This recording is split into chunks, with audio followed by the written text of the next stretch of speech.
So this is a dog puppy treat. I just got a Doberman puppy, our family did 2 days ago. And this is a Doberman puppy treat. Bigger is not always better, apparently, when it comes to training Doberman puppies. I don't know if you've ever had a puppy or a Doberman or any kind of animal, but this is related to a conversation I had yesterday. I'm sitting here thinking about it, and I have these treats all over the place, right? Freeze-dried beef liver. Try to have that with your cereal. That's really good. All these different treats. And we're in Petco. Before we brought the puppy home, getting supplies, and met the most amazing person. She was the general manager there. Her name's Becca. And she explained to us why you need to use different sized treats for training Dobermans. One is quick, like quick in a row, boom, boom, boom, boom, boom. They don't need to chew it long. They need to move on to the next task. The other treat is used when you want them to sit for a few seconds and kind of pause from what just happened, like potty training. I was like, oh my God, I didn't know the size of the treat made a difference when training Dobermans, or for that reason, any dog, but apparently it does. And what does this have to do with what I do?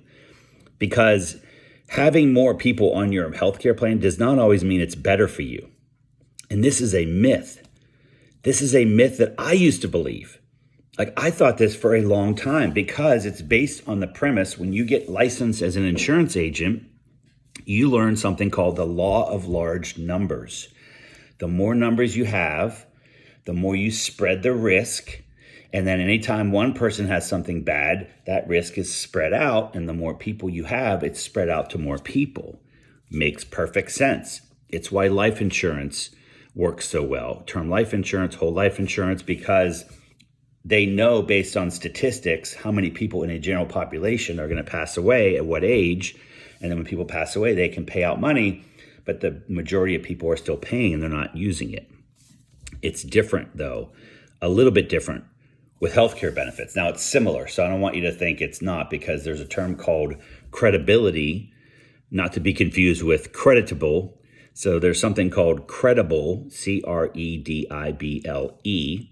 Credible means, do you have enough people where one big claim doesn't knock the whole group into danger zone? Like you have one heart attack, one stroke, where you have a big claim, a big shock loss. Does it totally disrupt the group? That's what's called credible. And yes, 150 people on a medical plan is not credible. 500 people on a medical plan is not credible. 1,000 people on a medical plan is barely credible. So yes, that is true. But I'm on a call and talking to a CEO, and they have 150, and I said, what do you have? And they have a fully insured plan. And with 150 on medical, fully insured based on what they do, I said, okay, I'm thinking most likely that is the riskiest thing they can be on. Now, most of the time, sometimes it makes sense, but generally speaking, that's the first thing I'm thinking. Like, okay, I said, you're fully insured with one of the big carriers, the big buka carriers. And I said, why have you never looked at alternate funding strategies to fund that investment? Because that is $1.2 million a year taken top line off the company and the employees out of their paychecks to invest in healthcare that's investing in the asset, which is the employees, in lieu of compensation, paying them more money, benefits in lieu of compensation. And the response was, we need more people on the plan. Now, my guess is this is not the fault of the CEO, or if I'm talking to a CFO or HR director, it's not your fault, because that's what I thought. And I'm in the industry. And that's what a lot of people think, because they're in the industry. So this thing is being created and talked about where you need more people to become more credible, to spread the risk, to then consider alternate forms of financing. And in most cases, that is not true. There are exceptions.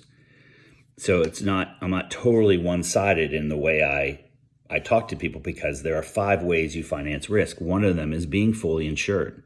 So I'm not saying you always have to do some of the other 4, but I'm saying that that's a myth. If that's the reason why you're not looking at it, then that company will never be credible. They will never have 1,000 people unless they totally change the dynamics of the company and they grow 8-fold. Do you see what I'm saying? So that's not true. Bigger is not always better. It's just different. It's used at different times. So here's what I would say, and this is what the lesson or the thing I want to convey to anyone listening that manages healthcare. And this is against the grain, so you're going to have to take it in, and you don't have to believe me, but you need to open your mind and use some common sense and just pause and think for a second. Okay, let me think about this for a second. Don't just take what you're told as the absolute truth. And that happens a lot. My broker said this, my broker said this. And I say, why did they say that? I don't know. They just said we need to do that. Okay, did they give you reasons? No, we just trust them. We do what they say. I get it. But I would suggest that not be your strategy for everything. You just, whatever people say you do, like that, you probably need to trust but verify, trust but and understand. And I will say, side note, the new Consolidated Appropriations Act, CAA, is demanding a fiduciary level responsibility for anyone involved in decision-making of benefits, regardless of your funding status. So fully insured, anyone involved in the decision. So if you're an HR manager involved in the decision process, you have a higher standard, a legal standard, a fiduciary standard, so to speak, that you're doing what's in the best interest of the employees in terms of coverage and cost, advice, fees you're paying for the advice, all that stuff. So I have a great webinar on our website if you want to check it out.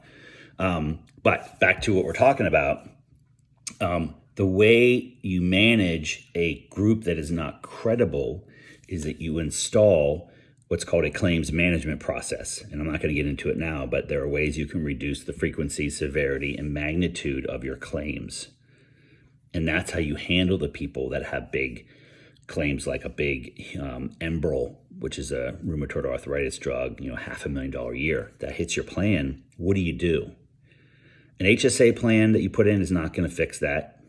A wellness plan is not going to fix that, right? And so those are decent strategies, but they have not proven to reduce the frequency, severity, and magnitude of your claims. There are ways, though, that you can take that $500,000 drug and evacuate it and take it all the way out of your plan. It never hits your plan without firing your employee or without getting rid of the dependent or their spouse in the plan, because it's all the members, right? There are ways you can do this, and I've never heard of this before. Who are you, John, to tell me about this stuff? I work with a big brokerage house. And I just say, the reality in life is just because you haven't heard of it before doesn't mean it's not true. What does it mean? It just means you haven't heard about it before. And what happened during COVID, there's so many cool new technologies and artificial intelligence and vendor strategies, and things get better and faster, quicker, right? The speed of innovation is accelerating so fast that you probably didn't hear about this 5 years ago. Because I had these conversations like, I tried that before. I tried the big treat, so now I'm going to the little treat. Well, you're using it in the wrong scenario, right? Things have changed. We understand how Dobermans think, and you need to get them think a little bit longer when they're going to the bathroom in your front yard versus on your couch. You want the right behavior, and you're using the wrong size puppy food. Hope this helps. Check us out, millingroup.com.